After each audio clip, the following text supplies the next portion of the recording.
കടുത്ത സ്ത്രീപക്ഷ എഴുത്തുകാരിയായ KR മീര രക്തസാക്ഷി ദിനത്തിൽ തിരികൊളുത്തിയ വിവാദങ്ങൾക്ക് സോഷ്യൽ മീഡിയയിൽ അടക്കം ചൂടുപിടിച്ച ചർച്ചയാണ് നടക്കുന്നത്.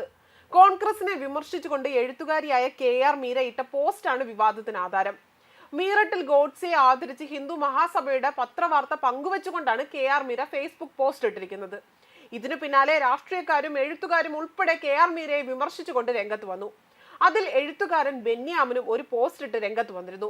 ആ പോസ്റ്റ് ഇട്ട് രംഗത്ത് വന്നതോടുകൂടി തന്നെ രണ്ട് എഴുത്തുകാർക്കിടയിൽ വലിയൊരു യുദ്ധം തന്നെയാണ് സൃഷ്ടിച്ചതും. പിന്നാലെ ഇപ്പോൾ ശ്രദ്ധ നേടുന്നത് ഈ വിഷയത്തിൽ സോഷ്യൽ ആക്ടിവിസ്റ്റായ അഞ്ജു പാർവതി പങ്കുവച്ച ഒരു പോസ്റ്റാണ്. ഗാന്ധിസത്തെക്കുറിച്ച് ഗാന്ധിജി മുന്നോട്ട് വെച്ച അഹിംസാവാദത്തെക്കുറിച്ച് സംസാരിക്കാൻ കമ്മ്യൂണിസ്റ്റ് അനുഭാവിയായ ശ്രീമതി മീരയ്ക്ക് എന്ത് യോഗ്യതയാണ് ഉള്ളതെന്നാണ് അവർ ചോദിക്കുന്നത്. പോസ്റ്റിന്റെ പൂർണ്ണരൂപം ഇങ്ങനെയാണ്: നാവിൽ ഫേക്ക് ഫെമിനിസവും ചിന്തകളിൽ പുരുഷ വിരോധവും പ്രവൃത്തിയിൽ പിണറായിസവും എടുപ്പിലും നടപ്പിലും കോപ്റ്റിനോടുള്ള അടിമത്തവും തലച്ചോറിൽ ചകിരിച്ചോറും എഴുത്തിൽ മികവുമുണ്ടെങ്കിൽ ആരായി എന്നാണ് ചോദ്യമെങ്കിൽ ഉത്തരം ആയമ്മ എന്ന് മാത്രം.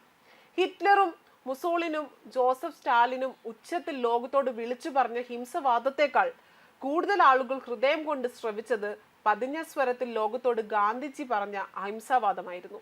കമ്മ്യൂണിസ്റ്റ് ഭരണാധികാരികൾ എമ്പാടും കൂട്ടക്കുരുതി നടത്തി ഏകാധിപതികളായി ചരിത്ര താളുകളിൽ ഇടം പിടിച്ചപ്പോൾ മഹാത്മാഗാന്ധി എന്ന പേര് ലോക ചരിത്രത്തിൽ ഇടം പിടിച്ചത്, ആ നാമത്തെ സ്നേഹവായ്പോടെ ജനങ്ങൾ ഉച്ചരിച്ചത് അദ്ദേഹം കമ്മ്യൂണിസ്റ്റ് അല്ലാത്തത് കൊണ്ടായിരുന്നു. ജർമ്മനിയിൽ നിന്ന് മാർക്സിനെയും റഷ്യയിൽ നിന്ന് ലെനിനെയും ചൈനയിൽ നിന്ന് മാവോയെയും ഇന്ത്യയിലേക്ക് ഇറക്കുമതി ചെയ്ത ഇന്ത്യൻ കമ്മ്യൂണിസം ഗാന്ധി എന്ന വ്യക്തിയെ എന്നു മുതലാണ് അംഗീകരിച്ചു തുടങ്ങിയത്? ഗാന്ധിസത്തെക്കുറിച്ച് ഗാന്ധിജി മുന്നോട്ട് വെച്ച അഹിംസാവാദത്തെക്കുറിച്ച് സംസാരിക്കാൻ കമ്മ്യൂണിസ്റ്റ് അനുഭാവിയായ ശ്രീമതി മീരയ്ക്ക് എന്ത് യോഗ്യതയാണുള്ളത്? ഒരു കമ്മ്യൂണിസ്റ്റ് ആവുക എന്നതാൽ ഹിംസവാദത്തിനൊപ്പം സഞ്ചരിക്കുക എന്നത് കൂടിയാണ് അർത്ഥം. അഭിനവ കമ്മ്യൂണിസ്റ്റ് ആചാര്യന്മാർ അരങ്ങുവാഴുന്ന ഈ കേരളത്തിൽ കമ്മ്യൂണിൽ നടന്ന കമ്മ്യൂണിസ്റ്റ് ഹിംസകളിൽ എത്ര എണ്ണത്തെ നിങ്ങൾ അപലപിച്ചിട്ടുണ്ട്? ഒന്നുമില്ല. എന്നും കപടതയുടെ പക്ഷത്തു നിന്ന് സംസാരിക്കുന്ന ഇടത് സാംസ്കാരിക നായിക മാത്രമാണ് ഈ എഴുത്തുകാരി. എപ്പോഴും കമ്മ്യൂണിസ്റ്റ് വേട്ട മൃഗങ്ങൾക്കൊപ്പം നിൽക്കുകയും സഞ്ചരിക്കുകയും ചെയ്യുന്ന വ്യക്തി.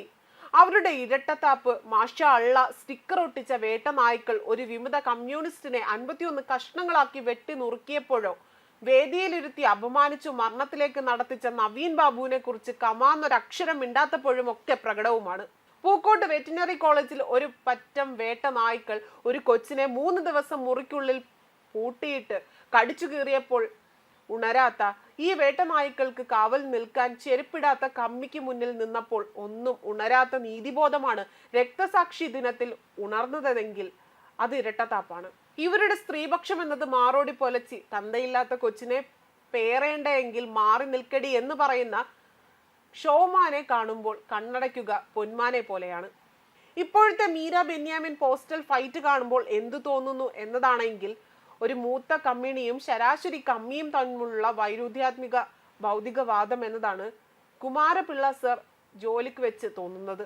ഇറങ്ങാൻ പോകുന്ന പുതിയ ബുക്കിന് ഒരു പബ്ലിസിറ്റി ആയം ആഗ്രഹിക്കുമ്പോൾ ഇപ്പുറം നിൽക്കുന്ന ഒരാൾക്ക് ലൈം ലൈറ്റിൽ ഒന്ന് നിറഞ്ഞു നിൽക്കണം, അത്രേ ഉള്ളൂ. സത്യകഥ എന്തെന്നാൽ KR മീരയുടെ ബുക്ക് പിടിച്ച് റീലിട്ട് സാഹിത്യകാരനായ ഒരുവനെയാണ് കഴിഞ്ഞ ദിവസം 15ഓളം യുവതികൾ പീഡന ആരോപണം ഉന്നയിച്ചതിനെ തുടർന്ന് CPM പുറത്താക്കിയത് എന്നതാണ്. ഇതായിരുന്നു അവരുടെ പങ്കുവെച്ച പോസ്റ്റിന്റെ പൂർണ്ണരൂപം. ന്യൂസ് ഡെസ്ക് കർമ്മ ന്യൂസ്.